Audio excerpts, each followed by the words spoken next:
Assalamualaikum warahmatullahi wabarakatuh.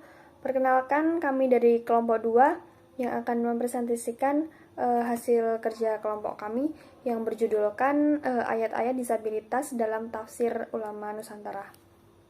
Dan perkenalkan, kami dari kelompok 2 yang beranggotakan pertama saya sendiri Niken Perwitasari, kemudian Rohmat Bagus Santoso, Garnis Mulyadewi, Siska Rahmawati, Kavita Bella Sagita, dan terakhir adalah Zulfa Laila.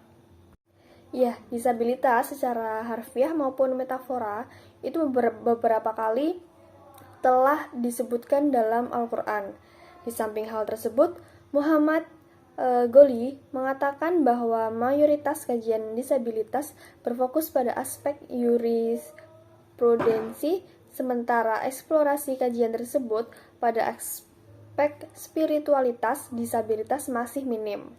Kemudian Ahmad Soleh, beliau mengkaji bahwa difabel dengan non-difabel dalam posisi yang sama. Dengan demikian, dapat ditegaskan bahwa kini belum ada tulisan yang mengangkat fokus kajian dan spesifikasi referensi seperti Al-Quran, Musafir, dan disabilitas.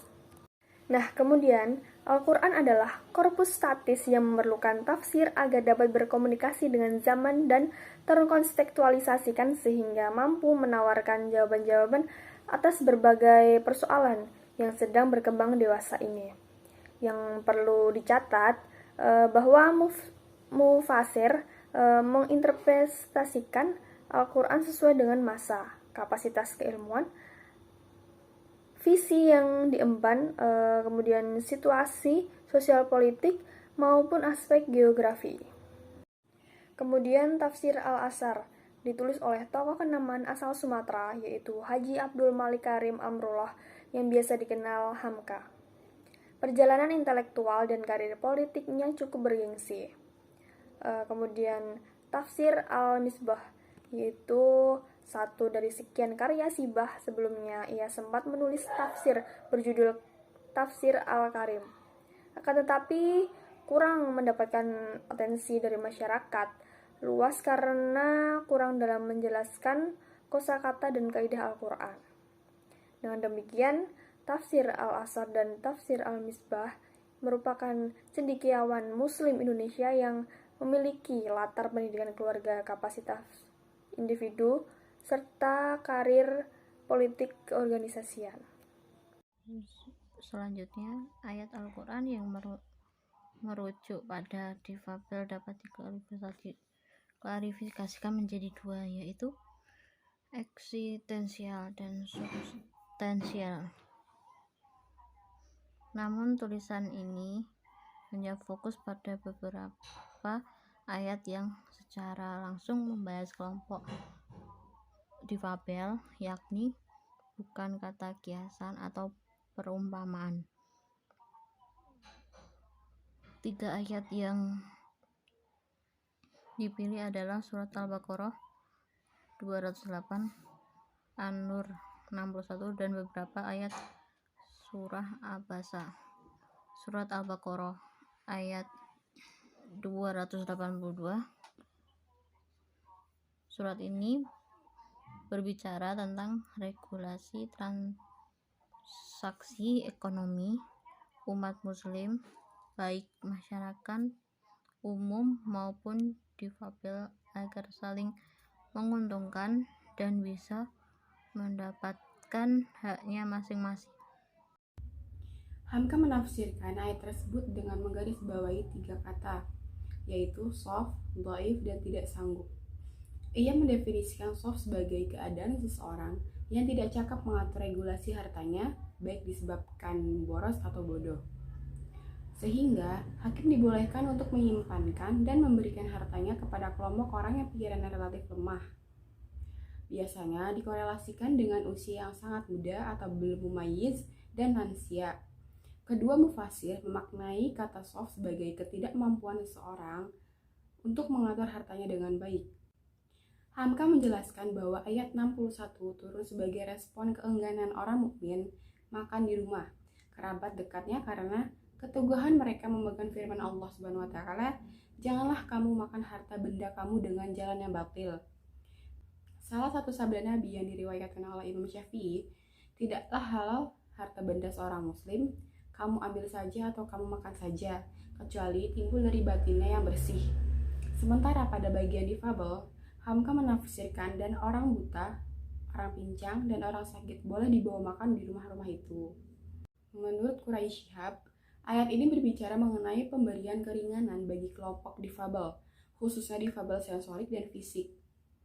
Kata kunci ayat tersebut al-Rama atau difabel netra, al-Araj atau difabel naksah, dan al-Marid atau orang sakit.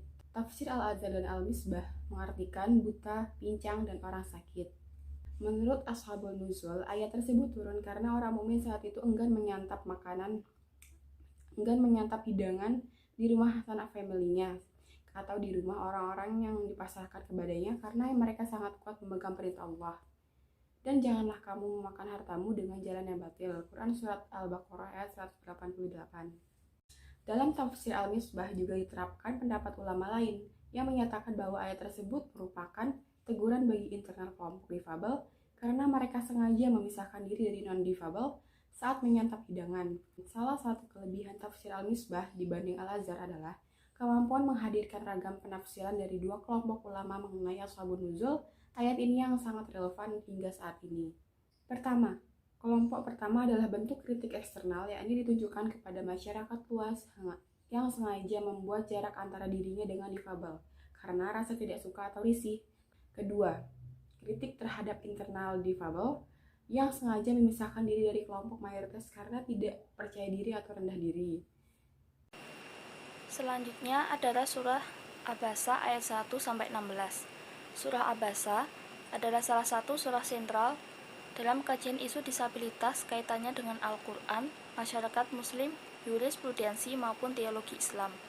Allah Subhanahu wa Ta'ala berfirman, yang artinya, Dia Muhammad bermuka masam dan berpaling, karena telah datang seorang buta kepadanya. Tahukah kamu barangkali ia ingin membersihkan dirinya dari dosa, atau dia ingin mendapatkan pengajaran, lalu pengajaran itu memberikan manfaat kepadanya.